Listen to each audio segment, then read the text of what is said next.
Hi there, Cinemama is back after a long time, not that you must have missed me a lot, but just in case you shouldn't have to, click on the bell icon to subscribe to my channel to clutter your feed with unnecessary yet most impeccable film reviews. Today after a long break, Cinemama reviews for you an epitome of technical brilliance in the world of filmmaking and one of the most awaited films of the year. A film which is fiction, science and espionage so believable that you start praying to live in that universe even if it costs you your life. Written and directed by Christopher Nolan, I bring for you possibly his career best, TENET. Non-spoiler review. The film begins with an attack on the National Opera House in Russia where John David gets caught by the Russian forces while sabotaging a certain mission. John David Washington plays the American spy referred to as the protagonist who survives the torture by the Russian forces and later gets assigned with the task to prevent an event in time from happening, which is speculated as something worse than a nuclear holocaust. After he passes a certain test conducted by some unknown authority, he is given more details about what is exactly going to happen and what exactly are they looking to prevent. Soon John David is in India and is joined by Neil, played by Robert Pattinson, to find a certain ammunition kingpin called Sanjay Singh, and in the process they come across Priya, played by Dimple Kapadia, who gives John David and Pattinson some important leads about the operation. To understand the assignment and to gather more leads, John David meets Sir Michael Crosby, played by Michael Caine, and gets to know about the personal, tumultuous lives of Andrei Sato, a Russian oligarch played by Kenneth Branagh, and his wife Catherine, played by Elizabeth Debicki. The underlying tension comes about when, to help her extramarital partner Arepo, Catherine sells Andrei a fake Goya painting made by Arepo and gets caught. In turn, Andrei threatens her with legal consequences for this crime and gets hold over her and her child Max. Caine also tells John David about how a certain explosion happened in North Siberia on the same date as the Opera House attack and how Andrei Sato emerged in the attack out of nowhere in a hidden Russian city called Stars 12. To complete his assignment and to save the world from annihilation that may result due to the events that are to happen, it is important for John David to be able to meet Sato, who is an extremely difficult man to even meet without a purpose and who is apparently at the core of the event that is going to end the world. What dystopic event is going to happen and how Andrei Sato is going to make it happen and how John David and Neil are going to prevent that from happening using inversion techniques is what the film is all about. Ever since Wally Pfister decided to drop his stint as Christopher Nolan's regular cinematographer, Hoyt van Hoytema took his place, and for the past 3 films he has been doing his job brilliantly. Exceptionally adept at gauging what Nolan would want the visuals to look like, Hoytema delivers an exact frame that Nolan has on his messed up brain. Long beautiful stretches of ocean, striking hues of color in sync with the tone of the film attests on the fact that Hoytema is one of the most passionate cinematographers of our times. Music by Ludwig Göransson is beyond extraordinary. A lot of the credit of film growing so strongly on the viewer goes to exceptional background score rendered by Göransson, who was suggested to Nolan by Nolan's longtime collaborator for background music, Hans Zimmer. Elizabeth Debicki and Dimple Kapadia have surprisingly solid roles as compared to what was shown of them in the trailers. Both impress with their acting skills and are perfect fit for the roles they play. John David comes across as a shimmering surprise, as in the beginning he makes you feel like he's too weak for the role, but as the film progresses and ends, you're convinced that no one could have played the protagonist better. All said and done, it's Robert Pattinson who steals the show with his diverse range of acting. He has the most subtle yet most impactful role in the entire film. Tenet is another feather in the cap of brilliant Pattinson, who has been showcasing some great performances recently. Kenneth Branagh has done justice to the role, but for an antagonist who could doom the entire world with his involvement in an event, should have been more menacing and wilder. Aaron Taylor-Johnson popped up on the screen out of nowhere, and I again failed to understand why is this guy so underutilized. He literally lights up the screen every time he's there. Tenet is by far, at least for those who come close to fully understanding it, is Christopher Nolan's best work till date. It's obviously mind-bending like Nolan's all other magna opera, yet surprisingly his most intelligent mind-bending film made to take place in real time, making it very believable in the process. I feel it's absolutely necessary to watch this film in theaters for you to truly experience this time-bending magnum opus. One of the strongest criticism that the film faces currently is that it is unfathomable at times and it needs a lot of homework and fundamental and strong understanding of some of the most difficult scientific concepts like entropy, inversion and pincer movements. So it is understandable even even if a regular cinema goer abandons this film in the middle or even 10 minutes into the film. And it definitely requires multiple watches, but just like any other Nolan film, the more you watch it,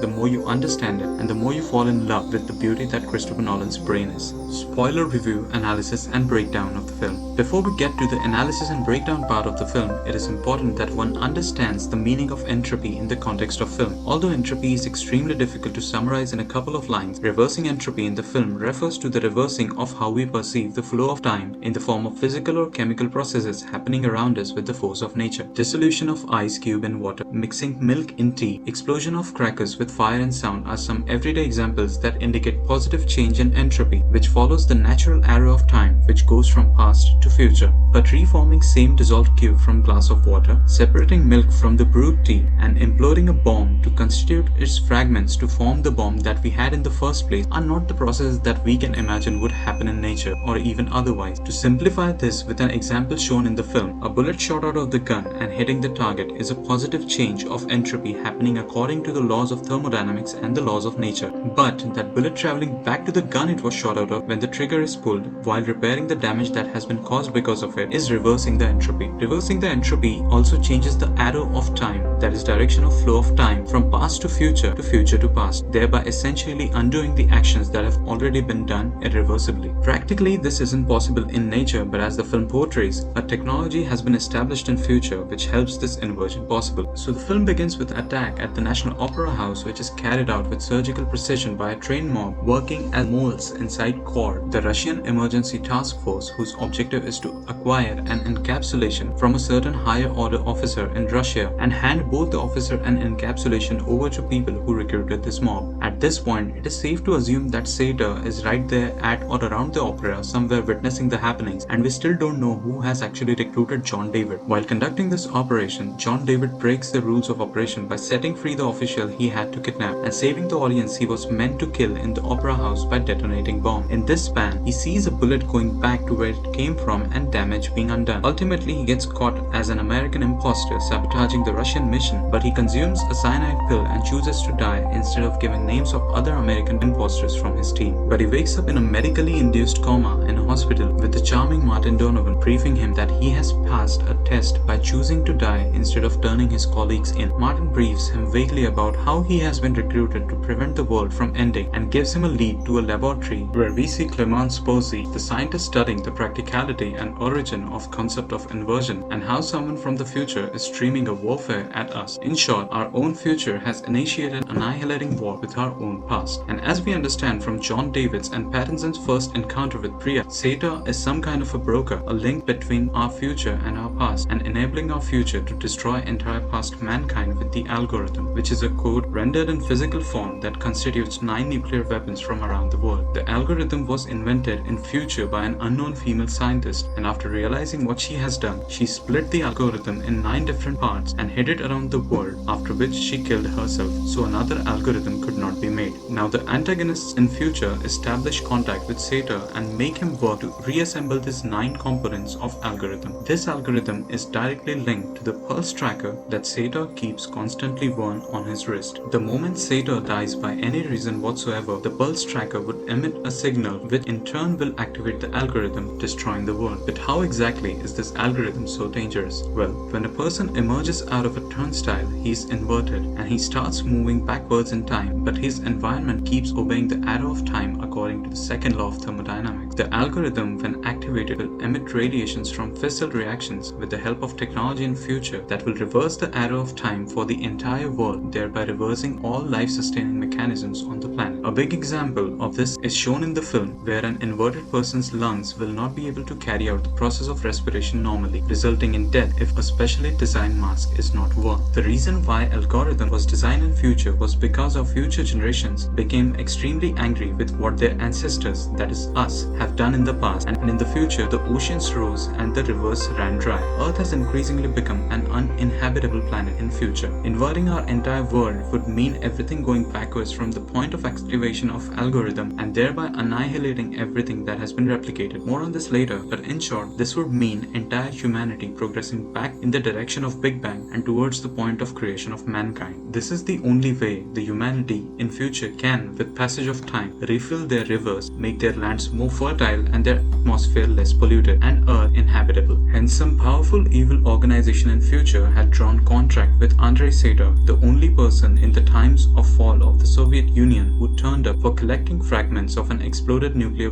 warhead at Stars 12, the hidden Russian city, and signed the contract for becoming the catalyst between humanity's past and future by offering him some gold bars and instruction on how to find each of the 9 segments of the split algorithm. Here comes an assumption that dead drop for the assembled algorithm is a location which has been assigned to Sator by the beings from the future. So when he died, his tracker will send some sort of message to posterity which will be a signal to the future to come collect the assembled algorithm from the assigned location.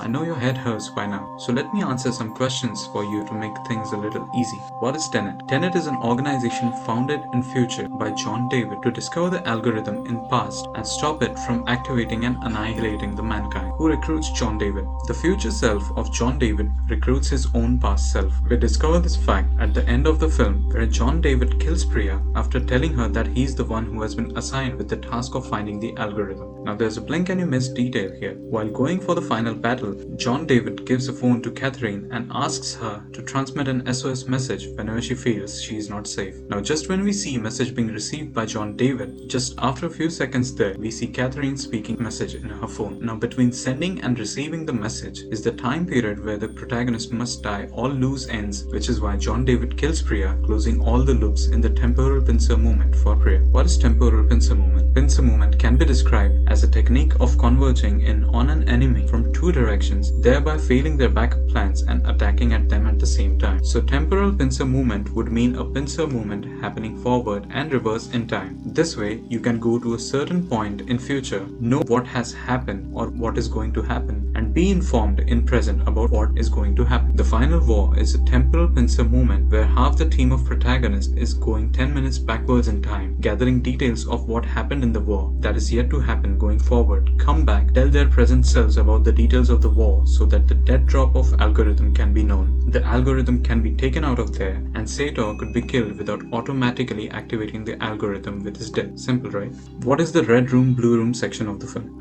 That's for the understanding of the viewers, and that part of the film is strategically placed at that point in the film to introduce a crystal clear visualization of how inversion works. We see how Sator's dialogues are being heard in the red room even before they are spoken in the blue room. Red color throughout the film indicates forward direction of time and blue color indicates a reverse direction of time. Does going into a turnstile multiply the person going inside? This is an extremely tricky question. When you are entering a turnstile, at the same time your inverted self is exiting the turnstile.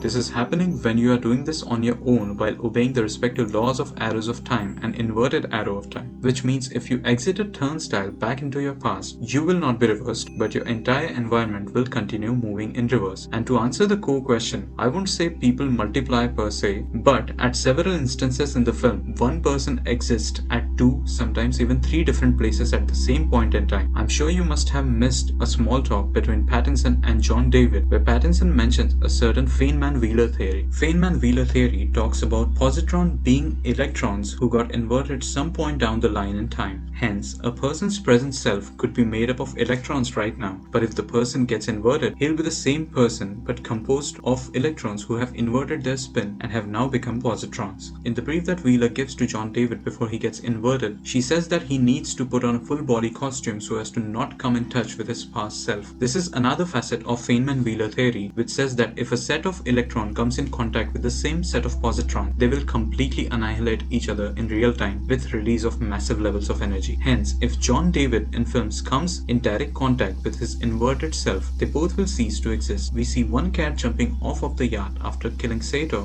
while another cat is returning from ashore with Max in a boat. I was scratching some walls on the web for some simplified animation of how turnstile works, and I came across this animation where we can see how the same person can exist simultaneously at 3 different points in time. This animation mapped with this Reddit image created by another user, Big Man D, clears to a great extent the confusion regarding same person being present at the same time at 2, maybe 3 different places. Tenet is an absolute masterpiece and a sheer testimony of why Christopher Nolan is the best figure any film industry can ever have. Tenet is a cinematic certificate to his ability to translate his weirdest bends of brain onto the celluloid.